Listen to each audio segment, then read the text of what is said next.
Hi friends, എല്ലാവരും സുഖമായിട്ടിരിക്കണമെന്ന് വിശ്വസിക്കുന്നു. ഞാനിന്നിവിടെ ഉണ്ടാക്കാൻ പോകുന്നത് തോര വെച്ചിട്ട് റെസിപ്പിയാണ് ഉണ്ടാക്കാൻ പോകുന്നത്. ഒന്ന് ലൈക്ക് ചെയ്യണേ, സബ്സ്ക്രൈബ് ചെയ്യണേ. തോര തൊലിച്ചിട്ട് അന്ന് കുക്കറിൽ രാത്രി തന്നെ ഇട്ട് വേവിച്ച് വെച്ചിരിക്കുകയാണ്, കേടുവരാതിരിക്കാൻ വേണ്ടിയിട്ട്. ഞാനിതാ കുറേ ചെറിയുള്ളിയാണ് തൊലിച്ച് വെച്ചിട്ടുള്ളത്. ഒരു ചെറിയൊരു കഷ്ണം ഇഞ്ചി എടുത്ത് വെച്ചിട്ടുണ്ട്, കുറച്ച് വെളുത്തുള്ളി. ഇത് മൂന്നും കൂടി ഒന്ന് ചതച്ചെടുക്കണം. ഈ ചെറിയ ഉള്ളി ചെറുതായിട്ടൊന്ന് കട്ട് ചെയ്തെടുക്കാം. കൈയും കാലൊന്നും വെറുതെ ഇരിക്കുകയാണ്. ഇതാ ചനലിൻ്റെ മുകളിൽ കയറിയിട്ടാണ് കളിച്ചുകൊണ്ടിരിക്കുന്നത് അല്ലേ? എന്ത്? ഇതാ കുറച്ച് ഓയിൽ ഒഴിച്ചു.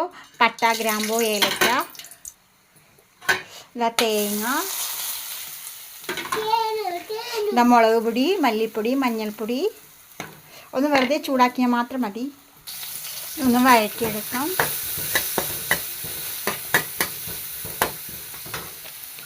തക്കാളി, പച്ചമുളക്, ഇഞ്ചി വെളുത്തുള്ളി ചതച്ചിട്ട് കൊടുക്കാം. ഇതൊന്ന് ജാറിൽ അരച്ചെടുക്കണം.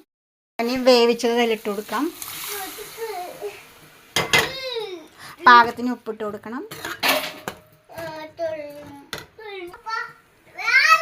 ഈ അരപ്പ് കൂടുതൽ ചേർക്കാം.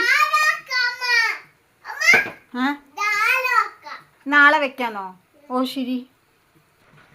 ജാറൊന്ന് കഴുകി ഒഴിക്കാം.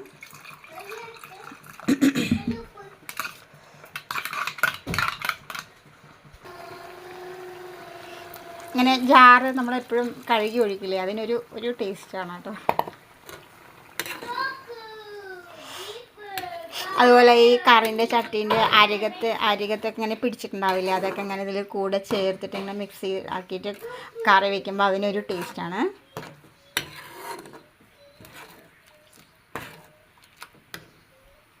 ഇതങ്ങനെ നമ്മുടെ കറി തിളച്ച് കുറുകി വന്നിട്ടുണ്ട്. കുറച്ച് കടുകും കറിവേപ്പിലയിട്ടൊന്ന് താളിച്ച് കൂട്ടിയാൽ മതി. ഇതാ നമ്മൾ ടേസ്റ്റ് ആയിട്ടുള്ളൊരു കറി റെഡി ആയിട്ടുണ്ട്.